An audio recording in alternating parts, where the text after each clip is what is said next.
जवाब देते राजा उत्तानपाद अपने प्राण प्यारी सुनीति को।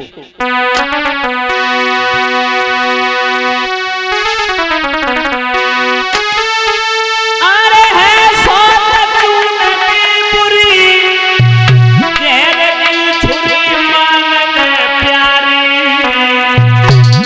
ओ बाबत दिए निकालन के करे तेरी वारी। मान ले अभी कुछ नहीं बिगड़ा, मान ले नादान मत बन।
तो कोई पड़ोसन तो ना बहकाई गई, दूसरी शादी ना ना ना, घर में नई नवेली औरत आएगी, मुझे गुलाम बना लेगी, तुझे दासी बना लेगी, जीवन की बर्बादी हो जाएगी।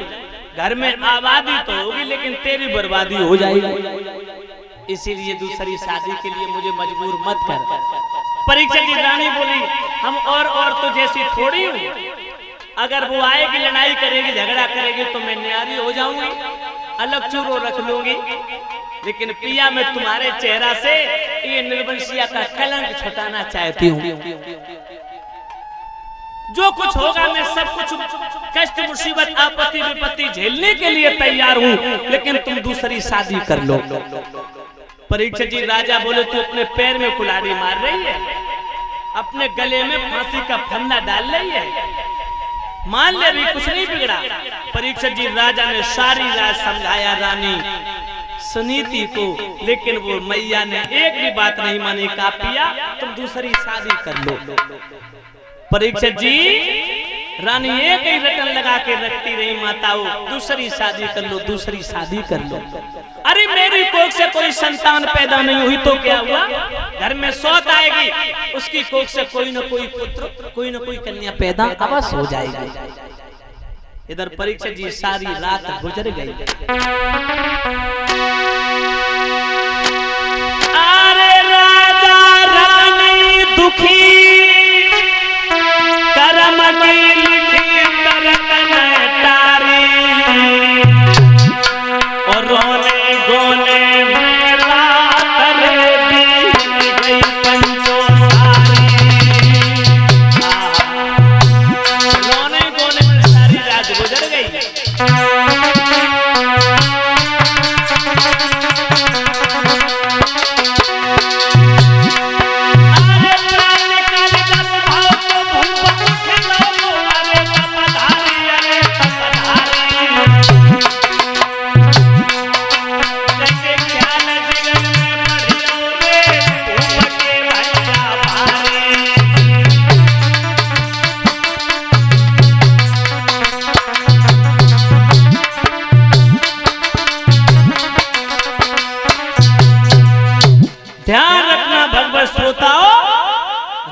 ने सारी रात समझाया मगर राजा ने एक नहीं मानी, मना किया, लेकिन उत्तान पाद मजबूर हो गए तो दूसरी शादी करने के लिए तैयार।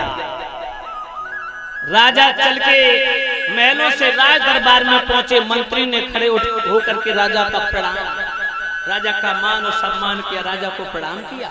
महाराज इस मंत्री का महाराज के चरणों में प्रणाम स्वीकार हो। सदा प्रसन्न रहो मंत्री। महाराज बोलिए। आज बड़े चिंतित नजर में आ रहे हो महाराज। चिंतित क्या मंत्री, आज सारी रात नींद नहीं आई। नींद महाराज? क्या बिस्तर लगाना भूल गए थे? बिस्तर भी लगाया था मगर फिर भी नींद नहीं आई महाराज। फिर क्या भोजन ग्रहण करना भूल गए? भोजन भी किया था मगर मुझे नींद नहीं आई। महाराज बात क्या है? कुछ ना कुछ कारण तो है महाराज। बात ये है क्या? मैं निर्वंशिया हूँ। हाँ महाराज। कोई संतान की उत्पत्ति नहीं हुई। हाँ तो महाराज मेरी रानी ने आज दुख प्रकट किया है और हमसे ये कहा कि तुम दूसरी शादी कर लो। अच्छा महाराज। महाराज बोलिए। जो बात आज रानी ने कही है यही बात मैं बहुत दिन पहले कहना चाहते थे, लेकिन हमने इसलिए नहीं कही महाराज, कहीं आपको कोई बुरा ना लग जाए। नहीं, इसमें बुरा लगने की क्या बात है भाई। महाराज अगर तुम्हारी सबकी इच्छा है। मेरी तो इच्छा है बिल्कुल। कोई बात नहीं। महाराज आपकी इच्छा क्या है? मैं ये सोचता हूँ समाज के लोग क्या कहेंगे। महाराज हाँ। ये समाज के लोग कुछ नहीं कहेंगे महाराज। आपको समाज का डर है महाराज। जब राजा की संतान ना होने के कारण में दूसरा विवाह कर सकता है महाराज। आप कोई बात नहीं मंत्री, अगर तुम सबकी इच्छा है। सबकी इच्छा है महाराज। तो जाकर के कोई सुंदर राजकुमार की, कोई सुंदर कन्या देख करके आओ, किसी राजा की राजकुमारी। ठीक है महाराज। मेरी विवाह की प्रक्रिया प्रारंभ करो। ठीक है महाराज। परीक्षित जी, मंत्री ने एक मगध सेन नाम का राजा था, उसकी कन्या का नाम था सुरुचि, जो स्वयं में रुचि रखती थी, दुनिया से कोई लेना देना नहीं। सुरुचि नाम की सुंदर सुकुमारी के साथ में राजा उत्तानपाद का परीक्षित जी दूसरा विवाह हर्ष उल्लास के साथ में संपन्न होता है। जैसे ही विवाह संपन्न हुआ, राजा दूल्हा बन के गए, भामने पड़ी, विधि विधान पूर्वक विवाह संपन्न होता है। और विवाह संपन्न होने के साथ साथ जो सुरुचि राजा की छोटी रानी बनके, जो नवदुल्हन बनके तैयार होती है, डोला में बैठ करके राजा अपने राज अयोध्या के लिए प्रस्थान करते हैं। इधर अयोध्या नगर नवदुल्हन की तरह सजा हुआ है। सब लोग बड़े प्रसन्न हैं। बोले राजा दूसरी शादी करके आ रहे, नई रानी को लेके आ रहे हैं। क्या विवाह करें